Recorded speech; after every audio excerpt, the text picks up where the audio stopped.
स्वागत है आपका। इंडिया टीवी देख रहे हैं आप। आपके साथ मैं हूं प्राची पाराशर। शाम के 5 बज चुके हैं। वक्त हो गया है मुकाबला का। राजस्थान और हरियाणा के सीमावर्ती जिलों में दो मुस्लिम लड़कों के जिंदा जलने के मामले में सियासी लपटें बहुत दूर तक जा रही हैं। राजस्थान की गहलोत सरकार इस आग की तपिश से बचने के लिए हर कोशिश कर रही है, तो उधर ओवैसी भाईजान इसकी चपेट में सबको झुलसा रहे हैं। ओवैसी को लगता है कि मुस्लिम बीजेपी को वोट नहीं देगा। अब कांग्रेस को मिलने वाला मुस्लिम वोट भी अपने पाले में लाना चाहते हैं। भिवानी अग्निकांड को लेकर ओवैसी ने आज जो मुस्लिम कार्ड खेला है, वो कांग्रेस के हाथ से बाजी छीनने वाला दांव है। ओवैसी इस मामले में गहलोत सरकार को लपेट रहे हैं।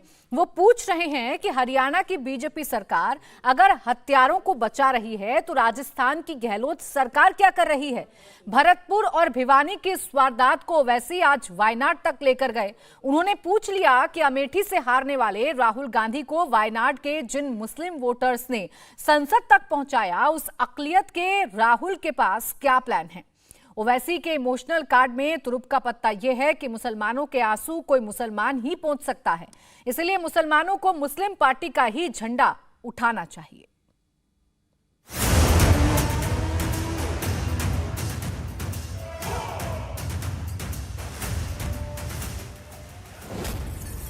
ओवैसी ने राजस्थान में खुल्लम खुल्ला हिंदू मुसलमान का ऐलान कर दिया।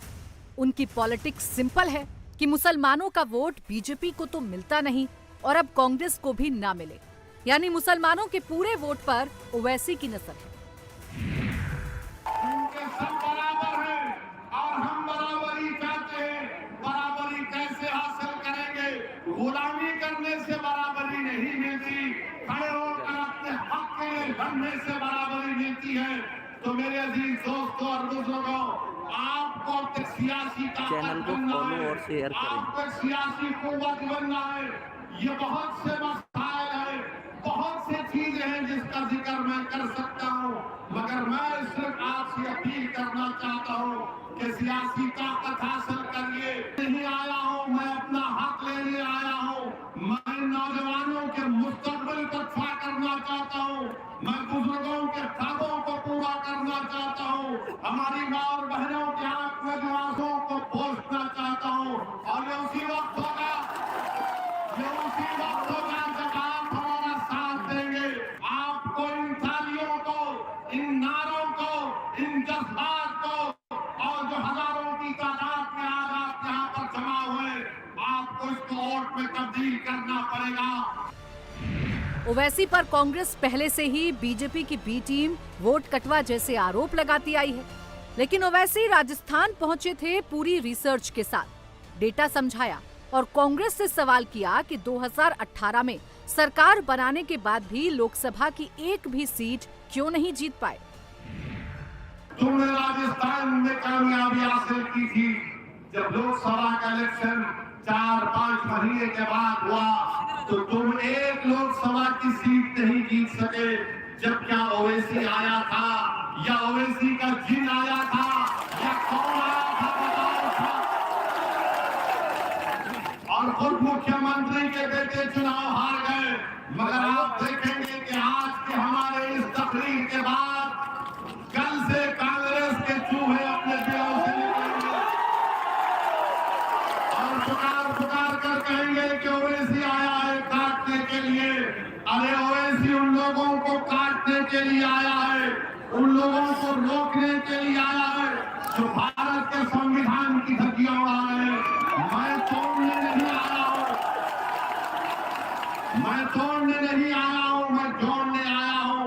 मैं किसी को काटने नहीं आया हूं, मैं अपना हक लेने आया हूं। मैं नौजवानों के मुस्तकबिल को अच्छा करना चाहता हूं। मैं बुजुर्गों के ख्वाबों को पूरा करना चाहता हूं। इल्जाम लगाते अरे ओवैसी इनसे मिला हुआ है, ओवैसी उनसे मिला हुआ है। अरे ओवैसी किसी से मिला हुआ नहीं है। ओवैसी ना गहलोत का है, ओवैसी ना कांग्रेस का है, ओवैसी ना मोदी का है, ना बीजेपी का है। ओवैसी तुम्हारा है। जुनैद और नासिर की हत्या राजस्थान में मुस्लिम पॉलिटिक्स का टर्निंग पॉइंट बनाया जा रहा है। ओवैसी एक तीर से दो निशाने साध रहे हैं। पहला निशाना बीजेपी पर है तो दूसरा निशाना कांग्रेस पर।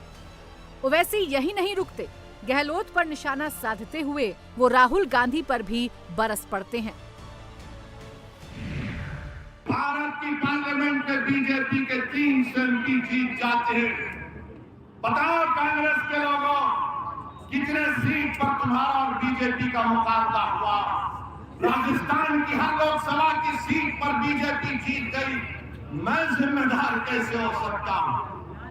इनके जो राहुल गांधी है, जो पूरा भारत जोड़ो के नाम पर निकले थे, पूरे देश में निकले, खुद अपने पूर्वजों की पार्लियामेंट की सीट अमेठी से हार गए।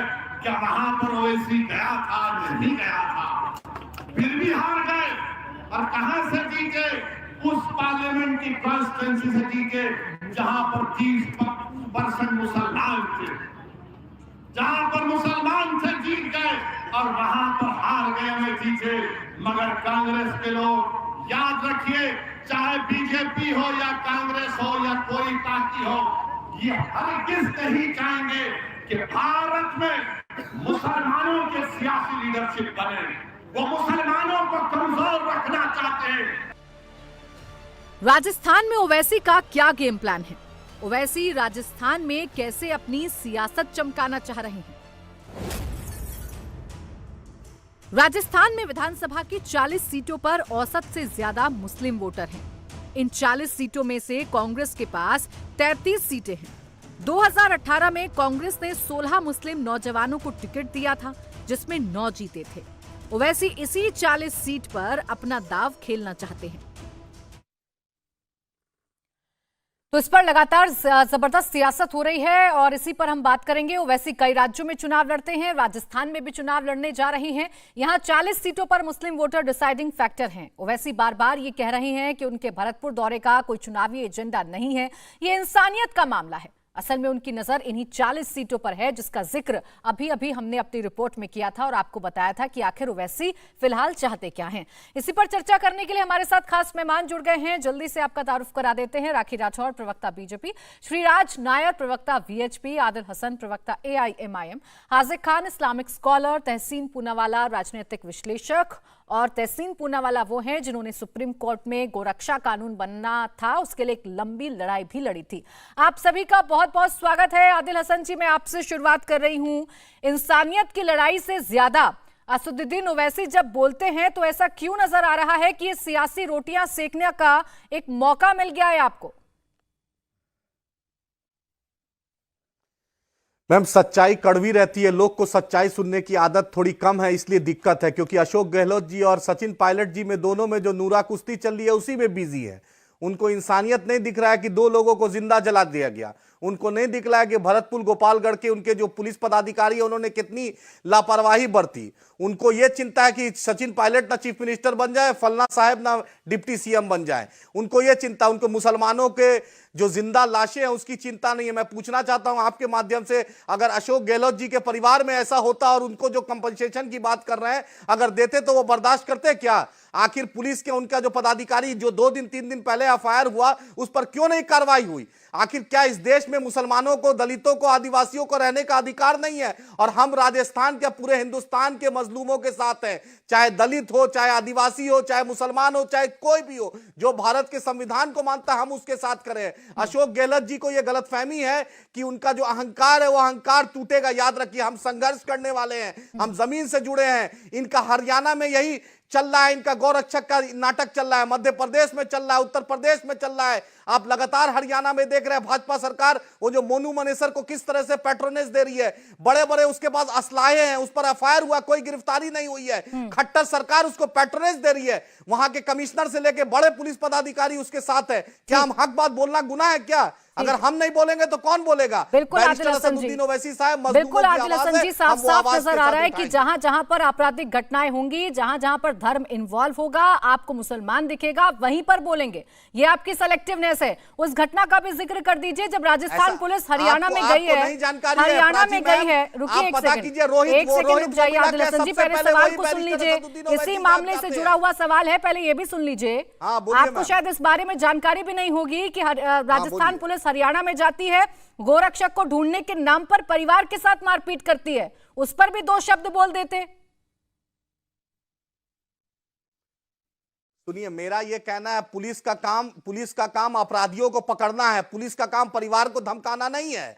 और जो मोनू मनेसर के सरगना जो उनका आप वीडियो देख लीजिएगा मैडम, तो पता चल जाएगा कि बड़े बड़े पुलिस पदाधिकारी के साथ उनकी ऐसे फोटो है जैसे उनके दोस्त हैं। और आपको यह भी बतला दे, वहां का मनेसर के डिफेंस कमेटी जो जिला प्रशासन का होता है, उस कमेटी का वो आदमी मेंबर है। और वहां के मोनू मानेसर का तो मैंने जिक्र भी नहीं किया था सर, मैं मोनू मानेसर का जिक्र भी नहीं कर रही थी। मोनू मानेसर का वीडियो वायरल हो रहा है, अगर वो आपराधिक घटना में लिप्त है तो उस पर कार्रवाई होनी चाहिए, उस पर कार्रवाई होनी चाहिए। मैं बात श्रीकांत के परिवार की कर रही थी जिसके साथ पुलिस ने मारपीट की, उस पर भी बोलना चाहिए था आपको, उस पर भी बोलना चाहिए था आपको। मैं श्रीकांत के परिवार की बात कर रही हूँ, आप मुझे खींचकर मोनू मानेसर पर ले गए। इसी सेलेक्टिवनेस को लेकर मैं सवाल खड़े कर रही थी। खैर, तहसीन पूनावाला जी, आदिल हसन जी साफ साफ कह रहे हैं राजस्थान की गहलोत सरकार सिर्फ और सिर्फ राजनीति कर रही है, सिर्फ और सिर्फ उन्हें अपने वोट चमकाने हैं, अपनी सरकार को बचाना है। दरअसल लड़ाई है दो गुटों में, जिस वजह से जनता पिस रही है, खासकर मुसलमान पिस रहे हैं।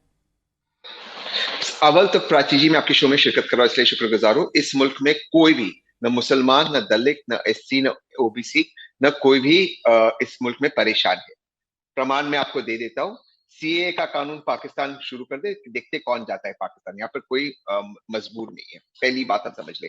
भीड़ हिंसा के खिलाफ मैं लड़ा था, तहसीन पूनावाला, ये ओवैसी ने आए थे मेरी मदद करने को सुप्रीम कोर्ट के अंदर, और भीड़ हिंसा में मैंने केस जीता था। माननीय सुप्रीम कोर्ट ने तारीफ की थी और ये आदेश दिया था, हिदायत दिया था कि पार्लियामेंट को कि वो जो मैंने ड्राफ्ट कानून पेश किया है वो कानून बनाया जाए। आप जानते हो कि सुप्रीम कोर्ट कानून नहीं बना सकता है। कानून किसने बनाया? भाजपा की सरकार। अमित शाह जी पार्लियामेंट में खड़े होते बोले इस कानून की जरूरत नहीं। राजस्थान की सरकार ने कानून पास किया भीड़ हिंसा के खिलाफ। साइन किसने नहीं किया? गवर्नर। यही कानून लेकर मैं एमआईएम के लोगों के पास भी गया था प्राची जी, कि आप तेलंगाना में पास करा दीजिए। ये जो बनते ना मुसलमानों के रहनुमा, कानून पास नहीं कराया तेलंगाना के अंदर, नहीं कराया पास। और आपको बोलूं, जब मैंने भीड़ हिंसा के खिलाफ लड़ी थी, मैंने 14 केसेस माननीय सुप्रीम कोर्ट के सामने रखे थे। 6 केस मुसलमान के थे, 6 केस हिंदुओं के थे। लेकिन आप जानती है प्राची जी, सबसे ज्यादा भीड़ हिंसा किसके खिलाफ होती है? थर्ड जेंडर, ट्रांसजेंडर के खिलाफ, औरतों के खिलाफ। इनके खिलाफ सबसे ज्यादा भीड़ हिंसा होती है। आप किसी औरत को सड़क पे पकड़ लिए, उसको वैश्या बोल दिया, मेरे अपने जुबान के लिए माफी मांगता हूं, लेकिन ये सच्चाई, कठिन सच्चाई सुननी पड़ेगी, भीड़ हिंसा हो जाती है। आप किसी ट्रांसजेंडर को पकड़ लिए, भीड़ हिंसा हो जाती है। इसके खिलाफ बोलेंगे? एएमआईएम के प्रवक्ता नहीं बोलेंगे। इनको बस हिंदू मुसलमान करना, इनकी पार्टी में नाम ही मुसलमान है। ये भारत के संविधान के खिलाफ है, ये भारत के संविधान के खिलाफ। प्लीज बीच में मत बोलिए, प्लीज आप बीच में मत बोलिए, मैं इसे डिबेट नहीं करता हूँ। आप तहजीब में रहिए और बीच में मत आप जब एमआईएम बोलिएगा तो जवाब मिलेगा। प्राची जी, अपनी बारी का इंतजार कर लीजिए, आप जब अपनी बारी का इंतजार कर लीजिए आदिल जी। उनके कुछ सवाल हैं आपकी पार्टी से, जब वो सवाल रख लेंगे, जब वो सवाल रख लेंगे तो उसका स्पष्ट जवाब दे दीजिएगा। अननेसेसरी अगर आपको बीच में कूदना है, मुद्दे को भटकाना है, स्पष्ट सवालों से बचना है तो आप करते रहिए बीच में, फिर बातें नहीं बैठाना है। एमआईएम पे बोलेंगे तो जवाब तब मिलेगा ना जब मैं आपके पास आऊंगी। शायद आप जानते होंगे डिबेट का कायदा क्या होता है, जब दूसरा मेहमान बोलता है तो बीच में नहीं बोलते हैं। जी सब तहसीन जी कंप्लीट करिए। बहुत संक्षेप में मैं बोलता हूं। इस पॉलिटिकल पार्टी के नाम में मुसलमान है, क्या भारत के संविधान के साथ चलता है कि धर्म का नाम हो सकता है? भारत के इलेक्शन कमीशन के रूल्स कहते हैं और पब्लिक रिप्रेजेंटेटिव एक्ट के रूल्स कहते हैं कि आप धर्म के नाम पे वोट नहीं मांग सकते। क्यों ये अपने पार्टी का नाम नहीं बदलते? क्यों ऑल इंडिया लीग नहीं कर देते? क्यों मुसलमान डालना जरूरी है? आप सोचिए, अगर ये भारतीय जनता पार्टी, मैं इसके खिलाफ हूं, ये अपना नाम करते भारतीय हिंदू पार्टी, मैं इसकी आलोचना करूंगा कि नहीं? क्यों नहीं करते? ये देखिए, ये मुसलमानों के वोट काटना चाहते हैं, मुसलमान को भड़काना चाहते हैं। मैं एक लास्ट की सबकी बात समाप्त करता हूं। जब कांग्रेस सरकार में थी, इनके जो एक बड़े भाई है, छोटे भाई, बड़े मियाँ छोटे मियाँ ने हमारी देवी देवताओं का अपमान किया था, गाली दी थी, इनको जेल में डाला था। आज मैं भाजपा से एक स्पष्ट सवाल पूछता हूं, कांग्रेस की सरकार थी, कांग्रेस के साथ अलायंस में थे, छोटे मियाँ को जेल में डाला गया। आज बार बार बड़े मियाँ पूरे देश में घूमते, जहर फैलाते, कर्नाटका में जाते, कहते 15 मिनट हमें दे दीजिए, हम देखिए क्या करते हैं, 15 वर्सेस 100। एक एफआईआर क्यों नहीं होती इनके खिलाफ? एक दिन बड़े मियाँ छोटे मियाँ जेल में क्यों नहीं गए? क्योंकि ये आपकी बी टीम है, बीजेपी की बी टीम है, ये बीजेपी के लिए काम करती है। राठौर जी, इस पर मैं जवाब दूं, लेकिन आदिल हसन जी, बड़ा स्पष्ट सवाल तहसीन जी ने आपसे पूछा था, उस सवाल का जवाब दीजिए कि ये आपका दोहरा चेहरा है। जब आपको वास्तव में काम करना है, आप काम नहीं करते, लेकिन जहां सियासी रोटी सेकने का मौका मिल जाए, वह बखूबी बड़े बड़े बयान देते हैं आप लोग। असल बात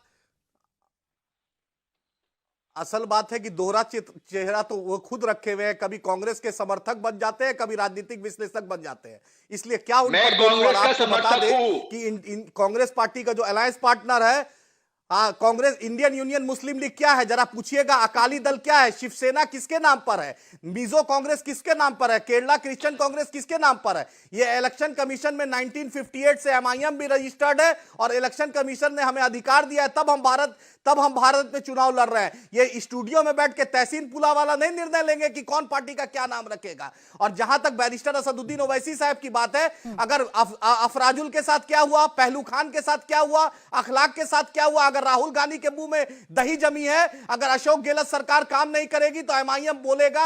एमआईएम डरता नहीं किसी से। आदिल जी बोलिए, आपको कोई डरा नहीं रहा है, लेकिन कम से कम ये नैरेटिव सेट करना बंद कर दीजिए कि मेरे देश में जो मुसलमान हैं वो पीड़ित हैं, मेरे देश में जो मुसलमान हैं उनके साथ कुछ ज्यादती हो रही है। जितना ये देश हिंदुओं का है उतना ये देश मुसलमानों का भी है।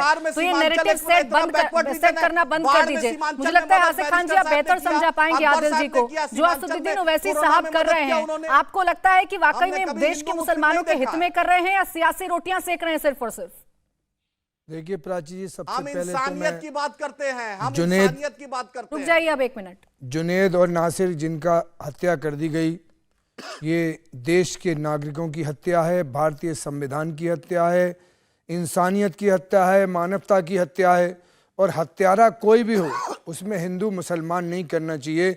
राष्ट्र की जब हमारे मुल्क के हुक्मरान शपथ लेते हैं, जो चीफ मिनिस्टर अधिकारी बनते हैं, तो हमारे देश की संविधान की शपथ लेते हैं और उस शपथ में ये कहते हैं कि हमारे देश में रहने वाले सारे नागरिक हम हिंदुस्तानी हैं और उनकी कोई भी उनकी ज़रूरत होगी, उनकी परेशानी होगी, उसमें सरकार और अधिकारी मौजूद रहेंगे।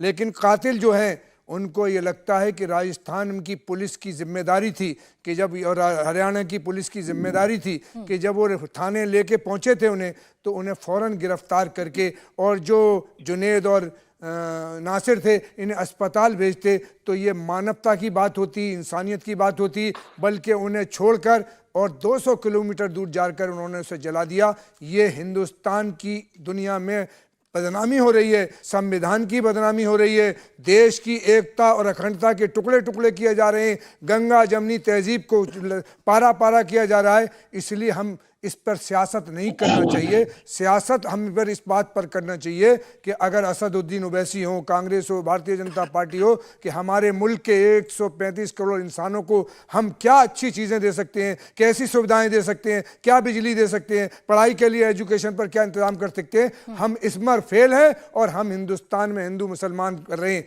मैं ये कहूँगा कि यकीन हो कि ना हो, बात तो यकीन की है। हमारे जिस्म की मिट्टी इसी ज़मीन की है और मेरे वतन के सारे लोग भाई भाई हैं। ये दूरियों की सियासत किसी कमीन की है। ऐसी घृणा पात्र घटना करने वालों को जो इसमें बताइए, जिस तरफ आप इशारा कर रहे हैं कि गंगा जमनी तहजीब को खराब किया जा रहा है और सियासत की जा रही है, तो कौन कर रहा है सियासत? मैडम, जो कातिलों को बचा रहे हैं, जो कातिलों की हिमायत कर रहे हैं, कातिल छुपके कर दे, ऐलानिया कर दे, कोई भी नहीं देखे, कि किसी को पता न चले, इनका तो सारे हिंदुस्तान में चर्चा है, सारी दुनिया को मालूम है। इनको भी पोस्टमार्टम गृह जाना पड़ेगा। कातिल बनकर जिंदा रहना इतना तो आसान नहीं। एक दिन खुद तेरे ही लहू में तेरा गंजर डूबा होगा। कत्ल करने वाला चुप कर दे, ऐलान कर दे, पोस्टमार्टम गृह वो भी जाएगा। ठीक है श्रीराज नायर जी, क्या ये चेहरा हो सकता है गौ रक्षक के रूप में, गौ रक्षक का नाम लेकर इस तरीके से हिंसा करना या किसी ऐसी घटना में सामने आ जाना, क्या ये सही चेहरा हो सकता है? क्या ये सही डेफिनेशन हो सकती है, सही उदाहरण हो सकता है गौ रक्षा का? देखिए, गौरक्षा की जहां तक बात है, ये बिल्कुल हम जिस दिन ये वाकया हुआ उसी दिन हमने एक बयान दिया था, हमारे ऑफिशियल स्टेटमेंट आया था कि जो भी इस जघन्य अपराध में लिप्त है, हमने सीबीआई की इंक्वायरी की। केवल शंका के आधार पर या कुछ लोग कुछ काल्पनिक कहानियां बना करके बजरंग दल या कुछ कार्यकर्ताओं को बदनाम करने का प्रयास कर रहे हैं, ये हमारा मानना है। दूसरी ओर ये हमने देखा ट्रेजेडी टूरिज्म शुरू हो गई। असदुद्दीन ओवैसी जब कन्हैयालाल का गला काट के मार दिया तब तो आए नहीं थे। असदुद्दीन ओवैसी यहाँ पे महाराष्ट्र में अमोल कोले का गला काट के मार दिया तब तो आए नहीं थे। तो ये केवल ट्रेजेडी टूरिज्म, मुस्लिम पे कोई मरता है और तो तभी होती है। ऐसे बड़ी संख्या में हिंदुओं को इस प्रकार से मार दिया गया और वहां ये लोग ट्रेजेडी टूरिज्म करने नहीं जाते। यहाँ पर हम बिल्कुल स्पष्ट कहते हैं, जो भी अपराधी है, चाहे वो जिस भी संगठन में हो या जिस भी संगठन का वो हिस्सा हो, उसे कानून के अंतर्गत सजा होनी चाहिए, मीडिया ट्रायल नहीं होनी चाहिए। हम लोगों को किसी निष्कर्ष पर नहीं पहुंचना चाहिए बिना जांच पड़ताल। हमें ये भी मालूम करना चाहिए या ये कोई एक्सीडेंट में गाड़ी चल रही थी या किससे से जली थी या ये क्या हुआ था। इसके अंदर पूरी तरह से इन्वेस्टिगेशन के लिए हमको रुकना चाहिए। हम सीधे सीधे बजरंग दल को बदनाम करें या कार्यकर्ताओं के ऊपर आक्षेप लगाए, ये बिल्कुल ठीक नहीं है। हमने ये भी कहा जबरन, आज देखिए राजस्थान पुलिस ने हरियाणा में कुछ लोगों ने पुलिस की वर्दी में और कुछ लोगों ने नागरिक वेश में जाकर के किस तरह से महिलाओं के साथ अभद्र व्यवहार किया, एक गर्भवती महिला के पेट पर लात मारी। तो ये राजस्थान पुलिस कर क्या रही है? राजस्थान में आए कि जितेंद्र मेघवाल को मार दिया, कितनी सारी हत्या हो रही है। राजस्थान में पिछले 4 साल में लॉ एंड ऑर्डर पूरी तरह से चरमरा गया है और अपनी विफलता का ठीकरा किसी और को फोड़ रहे हैं। आज जिस तरह से गांव में जाकर के जिस प्रकार का तांडव किया है, उसकी भी पूरी विवत्सना करते हैं। राजस्थान की पुलिस जांच हर एक घटना की होनी चाहिए श्रीराज नायर जी, लेकिन जिस गंगा जमनी तहजीब की बात हाजिर खान जी कह रहे थे, इसे कौन बिगाड़ने पर तुला हुआ है, ये इस बात का जवाब दे दीजिए, क्योंकि हाजिर खान जी ने सवाल खड़े किए गए, मामला इंसानियत का है। गंगा जमनी तहजीब इस देश की बिगाड़ी जा रही है और कुछ लोग बिगाड़ रहे हैं, क्योंकि मरने वाले तो मुसलमान थे। प्राची जी, गंगा जमनी तहजीब तो 1947 में भी थी ना। इस देश का बंटवारा धर्म के आधार पर हुआ। कब तक ये नाटक करते रहेंगे?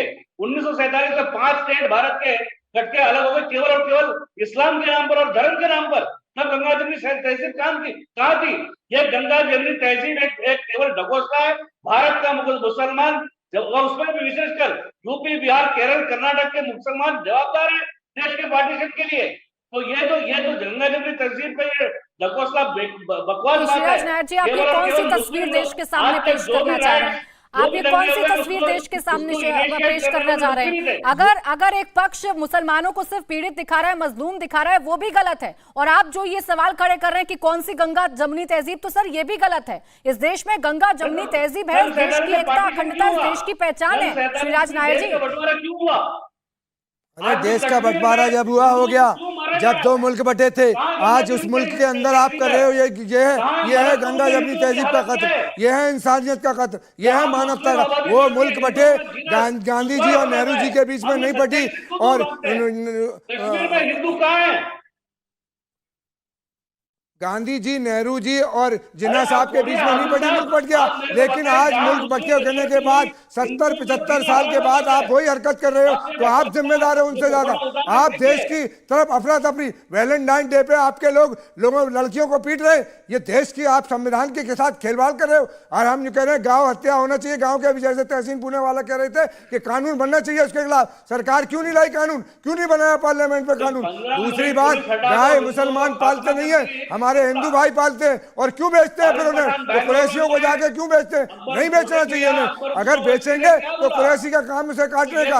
आप क्यों ले जा रहे हो उसके बाद? और उसके बाद आप ये कह रहे हो कि देश में जिस गंगा जमनी तहजीब की आप बात कर रहे थे, कम से कम उस गंगा जमनी तहजीब का ही ध्यान रखते हुए अपनी बातों को रख दीजिए। आप जानते हैं कि इस देश में हिंदू गाय का सम्मान करते हैं, तो कम से कम उसी आधार पर बात कर लीजिए कि अगर आप गाय को काटने की बात करेंगे तो उससे कई लोगों की भावनाओं को ठेस पहुंचेगी। रुक जाइए एक सेकंड, राखी राठौर जी, वो कानून नहीं बना तो सरकारों की जिम्मेदारी है। राखी राठौर जी, सवाल ये खड़े हो रहे हैं कि हरियाणा और राजस्थान में क्राइम होता है, लेकिन दोनों ही प्रदेश एक दूसरे पर टोपी पहनाने पर लगे हुए हैं। राजस्थान सरकार कह रही है कि हरियाणा पुलिस काम नहीं करती, हरियाणा पुलिस कह रही है कि राजस्थान पुलिस काम नहीं करती। अरे 2 लोग मर गए, उनके कंकाल मिले हैं, कम से कम उन परिवारों के बारे में ही सोच लीजिए। आप दोनों ही प्रदेश, आप दोनों ही पार्टियां। आपने बिल्कुल ठीक कहा प्राची, जिस तरह से ये घटना हुई हो, जिसकी जितनी निंदा की जाए उतनी कम है। लेकिन आप पूरे घटनाक्रम को अगर देखेंगे तो राजस्थान पुलिस की जो कार्यशैली आपको मालूम चलेगा। 2 लोग जिनकी डेथ हुई, उसमें से जुनैद जो है वो 4,000 का इनामी बदमाश है।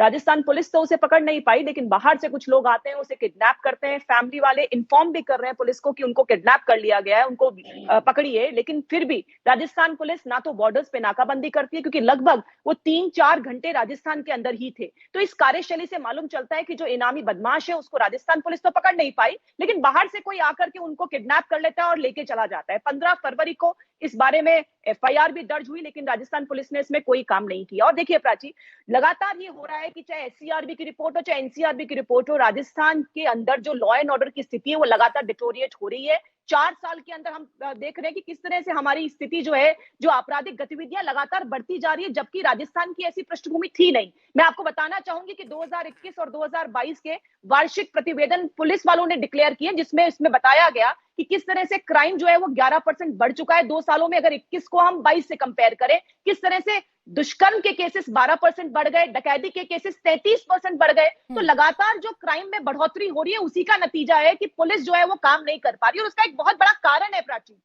कारण ये है कि राजस्थान के अंदर सरकार जो है वो स्टेबल नहीं है। यहाँ पे स्टेबिलिटी की प्रॉब्लम है। इनकी जो स्टेट इंटेलिजेंस यूनिट है, उसके 60% लोगों को इन्होंने सियासी सूचनाएं लगाने में लगा रखा है। विधायकों की सियासी सूचनाएं, उसमें पुलिस लगी हुई है और इसीलिए ऐसा हो रहा है कि ग्राउंड लेवल पे काम नहीं हो रहा है। अगर राजस्थान में सरकार स्टेबल नहीं है, हरियाणा में तो स्टेबल है ना। बिल्कुल, वहां तो खट्टर पूरी पावर में है ना, वहां तो कम से कम अपने तंत्र को उन्होंने सियासी सूचनाएं पाने में लगाया नहीं है, तो वहां की पुलिस ही कार्रवाई कर ले। प्राची देखिए, जब ये काम हुआ, आई विटनेस ने सूचना की, वहां की पुलिस 15 मिनट के अंदर वहां स्पॉट पे पहुंची, जो जरूरी कार्रवाई थी वो लगातार की। लेकिन राजस्थान पुलिस अल्टीमेटली, देखिए एफआईआर दर्ज हुई राजस्थान में, लोग गायब हुए राजस्थान के अंदर, भरतपुर से यहाँ से लोग लेके जाते हैं, जबकि पुलिस को पहले से सूचना थी। तो क्या राजस्थान पुलिस पे क्वेश्चंस पहले नहीं बनते हैं कि राजस्थान पुलिस अपने काम को करने में पहले और किस पर दूसरे बनते हैं? इसी लड़ाई को लेकर तो मैं सवाल पूछ रही थी आपसे, इसी लड़ाई को लेकर तो मैं सवाल पूछ रही थी। राजस्थान पुलिस अगर कटघरे में है तो हरियाणा पुलिस को क्यों ना कटघरे में खड़ा किया जाए? आप मुझे एक पॉइंट बता दीजिए। क्राइम तो हरियाणा में हुआ ना, मोनू मानेसर जिसका नाम बार बार लिया जा रहा है, वो तो हरियाणा का है ना, तो जिम्मेदारी किसकी बनती है राखी जी? हरियाणा पुलिस ने काम किया, अपनी एफआईआर दर्ज की, और उसके बाद लगातार ये स्टेटमेंट्स आए हैं कि अगर वो इन्वॉल्व होगा तो उस पर भी स्ट्रिक्ट कार्रवाई होगी। लेकिन आपको बैकग्राउंड देखने की जरूरत है। दोनों को कंपेयर मत कीजिए प्राची जी। कंपेयर इसलिए नहीं कीजिए कि एनसीआरबी की रिपोर्ट में हरियाणा कहां खड़ा है, राजस्थान कहां खड़ा है, इसका कंपैरिजन भी कीजिए। सिर्फ एक घटना से आप ये कहें कि हरियाणा पुलिस और राजस्थान पुलिस एक लेवल सिर्फ एक घटना नहीं है ना राखी जी, यहाँ पर दो लोग चले गए जो अपने परिवार के सहारा थे। उन परिवारों के आंसू को देखकर आप इसे सिर्फ एक घटना में अगर डिफाइन कर देंगी तो सवाल तो खड़े होंगे। मैं लौटूंगी राखी जी आपके पास। कंपैरिजन करना है तो आप पूरे साल की जो एक्टिविटीज है पुलिस की, ठीक है, बिल्कुल हम बैठकर इस बात का कंपैरिजन करते रहेंगे कि हरियाणा राजस्थान से बेहतर है, चाहे बेशक 2 लोगों की जान चली जाए और उनके जो हत्यारे हैं या उनकी मौत कैसे हुई है इसका खुलासा ना हो। मैं लौटूंगी आपके पास। ब्रेक के बाद स्वागत है आपका। मुकाबला देख रहे हैं आप। तहसीन पूनावाला जी, ब्रेक पर जाने से पहले राखी राठौर जी ने बहुत साफ साफ बताया कि राजस्थान से अपहरण हुआ, एफआईआर भरतपुर में दर्ज हुई, तो जिम्मेदारी राजस्थान सरकार की बनती है। अभी तक राजस्थान सरकार क्या कर रही है, राजस्थान की पुलिस ने क्या किया है, क्या इस पर क्वेश्चन उठाना गलत है? नहीं, बिल्कुल गलत नहीं। राजस्थान की पुलिस पर प्रश्न उठाने चाहिए। और राजस्थान की पुलिस, मैंने बात की है वहां पे जो अधिकारी है और जो सरकार के ऑफिशियल्स है, वो Tehseen Poonawalla versus union of India में जो सुप्रीम कोर्ट की हिदायत है उसके हिसाब से काम कर रहे हैं। और जो अफसर है उन पर भी कार्रवाई ट्यूसडे या वेडनेसडे तक हो जाएगी, क्योंकि उसका एक प्रोसीजर सुप्रीम कोर्ट ने सेट किया है। लेकिन बहुत अफसोस से मैं कहना चाहता हूं कि हरियाणा जो है बिल्कुल कोऑपरेट नहीं कर रहा। मैं ये बिल्कुल न्यूट्रल तरीके से कह रहा हूं, क्योंकि मैं सुप्रीम कोर्ट की जजमेंट में जो सुप्रीम कोर्ट ने रूल्स बताए उसके हिसाब से बता रहा हूं। इसमें सुप्रीम कोर्ट ने रूल्स बताए, ये रूल्स को मैंने होम सेक्रेटरी के साथ भी शेयर किया था। दूसरी बात, अगर भाजपा कहती है कि ये जो जुर्म हो रहे इसके खिलाफ है वो, तो मैं उनसे आज इस शो पे एक चैलेंज देता हूं। राजस्थान ने भीड़ हिंसा के खिलाफ कानून पास किया है। ये भीड़ हिंसा का जो कानून है, सुप्रीम कोर्ट ने इसकी प्रशंसा की थी, मैंने इसका ड्राफ्ट बनाया था और अमित शाह जी ने पार्लियामेंट में बोला हम ये पास नहीं करेंगे, लेकिन राजस्थान ने पास कर दिया। आप गवर्नर को बोलिए साइन करे, क्यों नहीं कर रहे? राजस्थान ने पास किया है, झारखंड ने पास किया है, वेस्ट बंगाल ने पास किया है, क्यों आप इसको साइन नहीं करवा रहे? आपको इसलिए साइन नहीं करवाना क्योंकि भीड़ हिंसा में भाजपा का फायदा होता है, और जहां फायदा होता है वहां ये वल्चर्स की तरह एमआईएम पहुंच जाते हैं वहां आग के अंदर घी डालने के लिए। मैं तीसरी बात कहना चाहता हूं, 2 लोग का कत्ल हुआ, 2 लोग को बेरहमी से मारा गया है, चाहे वो किसी भी धर्म के हो, चाहे वो किसी भी जाति के हो, चाहे वो किसी भी लिंग के हो। सवाल है कि 2 इंसानों को मारा गया है। इसके लिए कॉम्पेंसेशन दोनों राज्यों को मिलकर देना चाहिए, कम से कम 25 लाख कॉम्पेंसेशन देना चाहिए। दोनों राज्यों में अब तक हरियाणा नहीं कर, और आप जानते हैं प्राची जी, हरियाणा में राम रहीम को बार बार छोड़ा जाता है, वही राम रहीम जो एक कॉन्विक्टेड व्यक्ति है, बलात्कार का कॉन्विक्टेड है, और उसने बच्चों पर क्या जुल्म किए उसका कॉन्विक्टेड है, बार बार उसे छोड़ा जाता है। ये हरियाणा की सरकार करती है। और एनसीआरबी का डेटा बताता है कि हरियाणा क्राइम में राजस्थान से आगे है, पीछे नहीं। तो कम से कम नेशनल चैनल पे हम गलत बात ना करें। एनसीआरबी का 2021 का डेटा पार्लियामेंट का बिल्कुल राकेश जी जवाब दीजिए, मुझे आप मौका दें, मुझे मौका दें। तहसीन पूनावाला जी, आप अपना जरा डॉक्यूमेंट चेक कर लें कि एनसीआरबी 2021 के अंदर राजस्थान के अंदर 6337 केस दर्ज हुए दुष्कर्म के, जबकि इन तीनों उसके बाद जो राज्य आ रहे हैं उसके अंदर कहीं पर भी हरियाणा नहीं है पहले 4-5 के अंदर। दूसरी बात, अगर मैं कहूं कि महिलाओं के प्रति जो दुष्कर्म है, जो अगेंस्ट वुमेन एट्रोसिटी के केसेस हैं, यूपी के अंदर 56,000, राजस्थान के अंदर 41,000 है, जबकि यूपी की जनसंख्या हमसे 4 गुना ज्यादा है। इसलिए देखिए, डेटा गलत मत दीजिए यहाँ पर। और आप बात कर रहे थे राजस्थान पुलिस के, राजस्थान सरकार के काम की, प्राची देखिए यहाँ पर एंटी चीट बिल भी आया, यहाँ पे हर तरह के बिल आए, लेकिन राजस्थान सरकार की जो प्रॉब्लम मैंने आपको पहले बताई, यहाँ पे प्रॉब्लम इंप्लीमेंटेशन की है। सरकार क्या इतना मादा रखती है कि पुलिस को इन कामों पे लगाएगी? चाहे एंटी चीट बिल भी आप लोगों ने विधानसभा में पास किया, लेकिन क्या ग्राउंड लेवल पे आपने चीटिंग रोक दी? नहीं रुकी। लेकिन कोई भी कानून लेकर आइए प्राची, लेकिन जब तक कि उसका ढंग से इंप्लीमेंटेशन नहीं होगा, तब तक उस बिल को लाने से, उस कानून तो को जिन लाने से राज्यों में कोई आपकी फायदा होगा सरकार नहीं। है, और पार्लियामेंट का जिक्र जी, तहसीन जी। पूनावाला कर रहे हैं, साफ साफ बता रहे हैं कि देखिए अमित शाह जी ने कह दिया कि इस कानून की जरूरत नहीं है, उन जगहों पर लागू करवा दीजिए, उन जगहों पर बना प्राची, दीजिए। जो अपने पास आपकी सुनिए, सरकार तो जो काबिल है ना, IPC लागू कर देगी। प्राची, जो आईपीसी और सीआरपीसी के अंदर प्रोविजंस हैं, वो राजस्थान सरकार अगर लागू कर दे तो एनसीआरबी की रिपोर्ट्स के अंदर हमारी ये स्थिति नहीं हो जो आज स्थिति बन रही है। प्रॉब्लम मैंने बताया आपको कि जो पुलिस है वो लगातार किसी और जगह डाइवर्टेड है। जो पुलिस ऐसी 4 साल पहले राजस्थान को इस तरह के स्टेज पे नहीं लाया था, वो पुलिस आज नाकामी की स्थिति पे क्यों पहुंच गई है? क्योंकि राजनीतिक मंशा नहीं है, राजनीतिक इच्छा शक्ति नहीं है कि ग्राउंड लेवल पे काम कराया जा सके। और मैं तो ये कहना चाहूंगी, अगर किसी को भी बात करनी तो यूनिफॉर्म बात करनी चाहिए। जब हिंसा होती है तो कृष्ण वाल्मीकि झालावाड़ वाला भी उतना ही प्रॉब्लम में है जितना आज यहाँ प्रॉब्लम हो रही है। योगेश जाटव, हरीश जाटव, जब इन लोगों के साथ में लिंचिंग होती तो उतनी ही तकलीफ होनी चाहिए जितनी आज तकलीफ होनी चाहिए। यूनिफॉर्म रखिए। हम एक ऐसे देश में बात कर रहे हैं जहां पे सबके साथ एक इक्वालिटी और एक तरह का व्यवहार हिंसा को लेकर तहसीन पूनावाला लगातार बोल रहे हैं कि भीड़ हिंसा से फायदा होता है, राजनीतिक फायदा, इसीलिए कानून नहीं बन पाता। इसी की बात तहसीन जी लगातार कर रहे हैं। तहसीन जी जल्दी से, बाकी मेहमान भी इंतजार कर रहे हैं, 30 सेकंड। मेरे पास एनसीआरबी का डेटा है, हरियाणा राजस्थान से आगे। लेकिन मैं मेन चीज कहना चाहता हूँ, बिल्कुल सही कह रही है राठौर जी कि सबकी बात होनी चाहिए लिंचिंग में। मैंने स्वयं कहा कि मैंने सुप्रीम कोर्ट के सामने 14 केस रखे, 6 मुसलमानों के, 6 हिंदुओं के। लेकिन आप जानते हो प्राची जी, सबसे ज्यादा लिंचिंग महिलाओं की होती है। महिलाओं को वैश्या कहते उनकी लिंचिंग होती है, महिलाओं को पागल कहते, उनकी प्रॉपर्टी जब्त करने के लिए उनकी लिंचिंग होती है। थर्ड जेंडर, ट्रांसजेंडर की लिंचिंग सबसे ज्यादा होती है। लेकिन लिंचिंग के खिलाफ कानून लगाना, अगर यहाँ पर भाजपा के प्रवक्ता ये मानती है कि उनका ज्ञान माननीय सुप्रीम कोर्ट से ज्यादा है, जब सुप्रीम कोर्ट रिटन जजमेंट में कहता है, ओरल जजमेंट में, रिटन जजमेंट में कि भारत, मैडम प्लीज मेरी बात समाप्त होने दीजिए। मैं आपके ज्ञान को नहीं कह रहा हूँ, मैं सुप्रीम कोर्ट में क्या कहूँ उसको कह रहा हूँ। बिल्कुल, क्योंकि आपने एनसीआरबी का डेटा गलत बोला है। अब मैं आपको दूसरी चीज बता देता हूँ। सुप्रीम कोर्ट ने रिटन जजमेंट के अंदर कहा है, रिटन जजमेंट केसेस कहां पर है बता दीजिए। Maximum number supreme of court cases आप बताइए तहसीन जी। अरे आप प्लीज अभी मुझे बोलने देंगे मैम। कहां पर है बता दीजिए। ज्ञान मेरे ज्ञान को चैलेंज कर रहे हैं ना, बता दीजिए ना कहां है।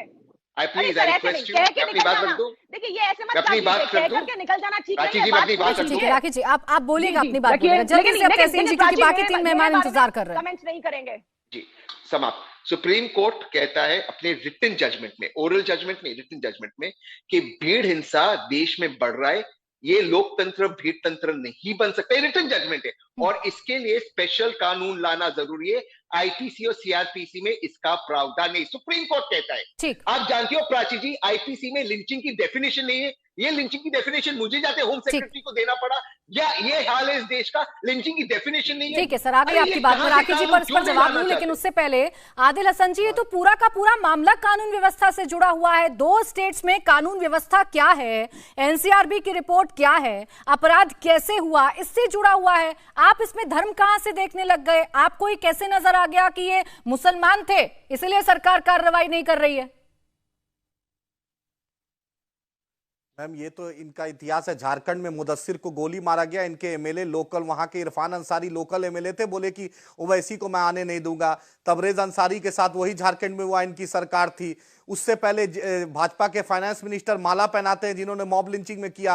आप मनु जो है वहां पर वो है, बजरंग मुनि जो है, सुप्रीम कोर्ट का जजमेंट है कि जो हेट स्पीच देता है उस पर कार्रवाई हो, बजरंग मुनि पर कोई कार्रवाई नहीं हुई। हेट स्पीच की बात तो आप करिएगा मत, कि कहां है law and hate order? Speech की बात तो आप आदिल हसन जी करिएगा मत, क्योंकि आपके तमाम नेताओं के हेट स्पीच का मामला कई बार पूरा देश देख चुका है। तो हेट स्पीच शब्द तो अपने मुंह से निकालिएगा मत आदिल हसन जी। और दूसरा ये, कांग्रेस और भाजपा के दूसरा ये आदिल हसन जी, तो आवाज उठाएगी। आदिल हसन जी, जब आप चर्चा में आए हैं तो सवाल सुनने का भी मादा रखिए सर, सवाल भी सुन लीजिए। सवाल सुनेंगे तब तो ना जवाब देंगे, पहले सवाल सुनिए। आप मुझे बताइए, क्या मॉब लिंचिंग का कोई धर्म होता है? भीड़ का कोई धर्म होता है क्या? गांधी भारत जोड़ो कर रहे हैं, अरे भीड़ का कोई धर्म होता है क्या आदिल हसन जी? आंसू भी बहा ले, कम से कम मलहम भी लगा ले रटी तो रटाई अच्छा बातें लगेगा। मत करिए। आप जो सोच कर आए हैं सिर्फ वही बोलेंगे। अगर ऐसे ही चर्चा करनी है तो फिर कोई निष्कर्ष नहीं निकल पाएगा। आप मुझे बताइए कि क्या भीड़ का कोई धर्म होता है? मॉब लिंचिंग का कोई धर्म होता है जो आप बार बार नाम गिना रहे हैं?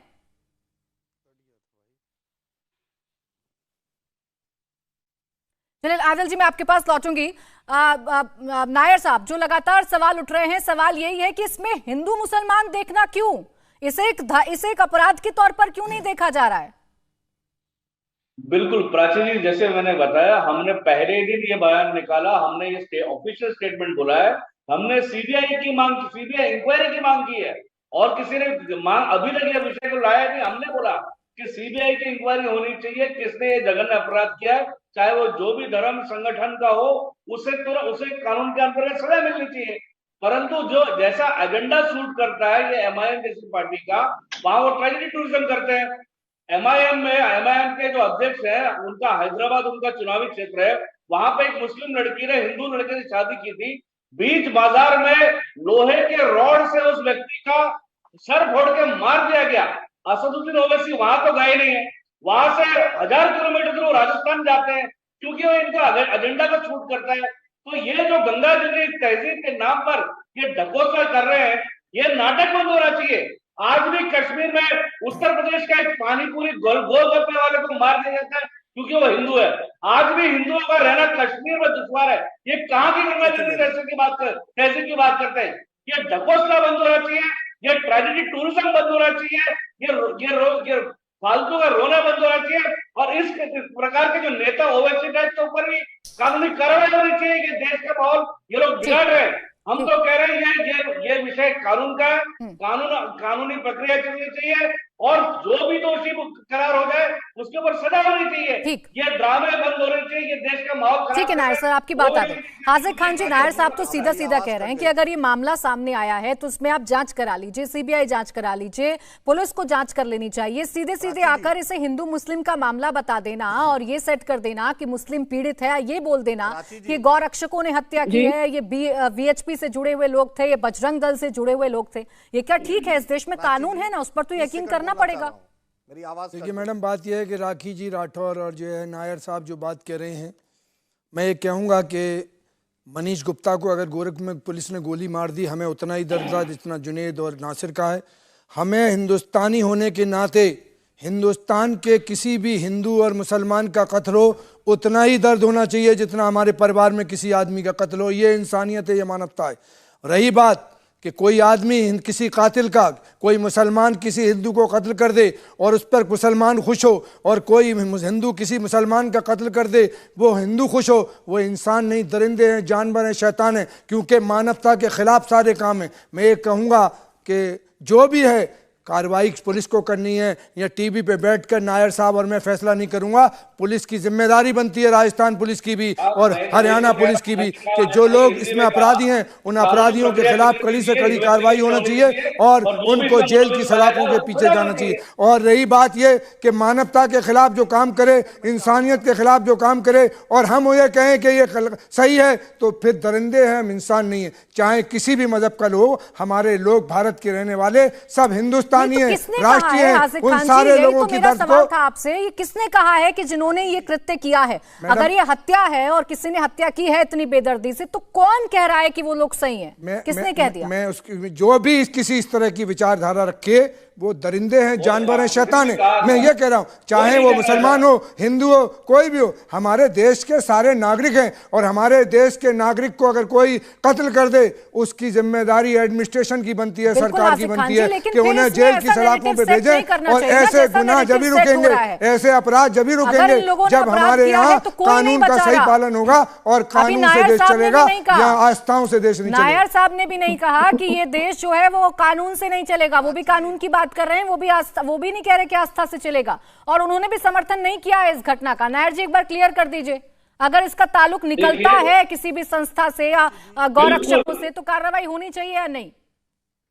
प्राची जी, मैं ऑन एयर बड़ी जवाबदारी से विश्व हिंदू परिषद के प्रवक्ता के नाते कह रहा हूँ, ये कानूनी जांच होनी चाहिए, इन टॉप लेवल की इन्वेस्टिगेशन होनी चाहिए, और जो भी इस जघन्य अपराध में पाया जाता है, वो चाहे कोई भी संगठन का हो, किसी भी मजहब का हो, किसी भी धर्म का हो, उसको कानून के अंतर्गत सजा मिलनी चाहिए। इतना हम पहले दिन बोल चुके हैं। पर हमारे यहाँ कहते हैं 100 गुनहगार छूट जाए पर एक निर्दोष को सजा नहीं होनी चाहिए। निर्दोषों के ऊपर ये जिस प्रकार से निर्दोषों को ही हो रही है, ये निर्दोष है, बेचारों को उठा के ले गए, घर से मार दिया, पुलिस तमाशा देखती रही, हिंदुस्तान की संविधान तमाशा देखता रहा। ये जिम्मेदारी बनती थी हमारे एडमिनिस्ट्रेशन की कि जब वो 15 तारीख को किडनैपिंग हुई थी तो इनका पीछा करते तो इनकी जान नहीं जाती। सरकार की और एडमिनिस्ट्रेशन की जिम्मेदारी थी, और दोनों सरकारों, दोनों एडमिनिस्ट्रेशन अपना हाथ पल्ला झाड़ रहे हैं कि कोई कत्ल हो गया, किसी की जान चली गई और उस पर इनाम दिया जा रहा है कि हम इतने पैसे दे देंगे। अरे भाई, जिसकी जान जाती है उसको मालूम होता है, उसके परिवार को तकलीफ मालूम। 6 बच्चे हैं जिसके, वो आज उसके घर का पालन पोषण कौन करेगा? ये सरकारें करेंगी, ये एडमिनिस्ट्रेशन करेगा? कौन करेगा उसके बच्चों की पालन पोषण? इसलिए आप भी सही कह रहे हैं, हम भी कह रहे हैं कि ऐसे लोगों को कड़ी से कड़ी सजा मिलना चाहिए, और जो भी प्रशासन उसके खिलाफ कार्रवाई करना चाहिए। ठीक है, आदिल हसन जी, आदिल हसन जी आवाज आ रही है? आपको बता दें कि अभी 20 से 22 जनवरी, हाँ मैम आ रही है, बोलिए बोलिए। 20 से 22 जनवरी में डीजीपी और आईजी की मीटिंग हुई थी, उसमें होम मिनिस्टर और प्रधानमंत्री महोदय भी भाग लिया था। उसमें साफ साफ उस रिपोर्ट में जो होम मिनिस्टर की वेबसाइट पे लिखा था, होम मिनिस्ट्री की, कि वीएचपी बजरंग दल के लोग मॉब लिंचिंग में शामिल होते हैं, पीएफआई के रहते हैं, वो रिपोर्ट 3 दिन बाद वेबसाइट से हट गई। ये डीजीपी की रिपोर्ट थी, ये डीजीपी जो डायरेक्टर जनरल ऑफ पुलिस होते हैं, और सुप्रीम कोर्ट ने कहा कि जो हेट स्पीच देता है उस पर कार्रवाई हो। बजरंग मुनि पर आज तक कोई कार्रवाई नहीं हुई। सुरेश चौहान ऐसे ही बोलते हैं, उनके एक पाल है जो ऐसे ही हर दिन जहर उगल रहा है, बाजाबते धर्म संसद लगाकर जहर उगार रहे हैं, धर्म संसद लेकर जहर उगल रहे हैं। होम मिनिस्टर के नाक के नीचे हो रहा है लेकिन कुछ नहीं कर रहे हैं। अरे आपका मानसिक संतुलन ठीक है क्या? बताइए, होम मिनिस्टर के नाक के नीचे धर्म संसद द्वारका में लग रहा है, कोई कार्रवाई नहीं हो रही है। ये तो उस नौजवान पत्रकार मीर फैसल का योगदान है, मतलूब का, जो लिखते हैं, जो मीर फैसल जैसा नौजवान पत्रकार आसाम से लेकर झारखंड और हरियाणा और राजस्थान सरकार को एक्सपोज कर रहा है मॉब लिंचिंग में, और जो इनकी घटनाएं हैं, ये तो सरकार इनको पैट्रोनेज दे रही है। सरकार के पैट्रोनेज पे मॉब लिंचिंग हो रहा है, भाजपा सरकार के पैट्रोनेज पे हो रहा है। ये हरियाणा से लेकर राजस्थान हो, मध्य प्रदेश हो, वहां पर झारखंड हो, सरकार का सरकार सुप्रीम कोर्ट का जजमेंट है। यही तो दिक्कत है कि आपको सिर्फ बड़ी-बड़ी स्पीच और बड़ी-बड़ी बातें करना आता है। आपसे कोई सवाल पूछते हैं तो आप उस सवाल का जवाब नहीं देते हैं। जवाब दीजिए इस बात का। आप इतना बड़ा आरोप लगा रहे हैं अगर भारतीय जनता पार्टी पर कि उनके इशारे पर मॉब लिंचिंग होती है, तो आप बैठकर क्या कर रहे हैं? आपको तो इस देश की सबसे ज्यादा चिंता है ना। उनके मंत्री आप जाते क्यों नहीं कोर्ट में? अरे उनके मंत्री ने, आप जाकर जयंत सिन्हा मंत्री जल्दी से जवाब दे दीजिए राखी जी, समय समाप्त हो रहा है। ठाकुर जी के साथ देखिए मोनू मनेसर, रुक जाइए आदिल जी, एक सेकंड रुक जाइए। आरोप लगाए हैं, सवाल पूछे हैं तो जवाब ले लीजिए। देखिए प्राची, जिस तरह का स्टेटमेंट, जिस तरह की इंसानियत की बात ओवैसी जी आपके चैनल पे अभी कुछ देर पहले कह रहे थे, वो इंसानियत तब जागती जब सबके लिए यूनिफॉर्म एटीट्यूड होता है। ये सिर्फ और सिर्फ अपनी तुष्टीकरण की राजनीति करने राजस्थान के अंदर आए हैं, बाकी यहाँ के लोगों से इनका कोई मतलब है नहीं। होना ये चाहिए कि सबके साथ एक सा व्यवहार होना चाहिए, तभी हम लोग इस रिजल्ट पर आ पाएंगे। क्योंकि देखो क्या है कि जो क्रिमिनल है उसका कोई भी जात, उसको कास्ट, क्रीड, रिलीजन से नहीं जज करते हुए उसको क्राइम को क्राइम की तरह देखिए, और उसके बाद हम किसी रिजल्ट पर हमें आना चाहिए। मैं रोक रही हूं बीच में राखी जी आपको, क्योंकि समय समाप्त हो गया है। तहसीन, बहुत बहुत माफी चाहूंगी आपसे क्योंकि समय समाप्त हो गया, आपके पास में आ नहीं पाई। बहुत बहुत शुक्रिया आप सभी का हमारे साथ इस चर्चा में जुड़ने के लिए। इंडिया टीवी हर वक्त हर जगह डाउनलोड करने के लिए सर्च करें India TV news Google play store या ऐप स्टोर पर।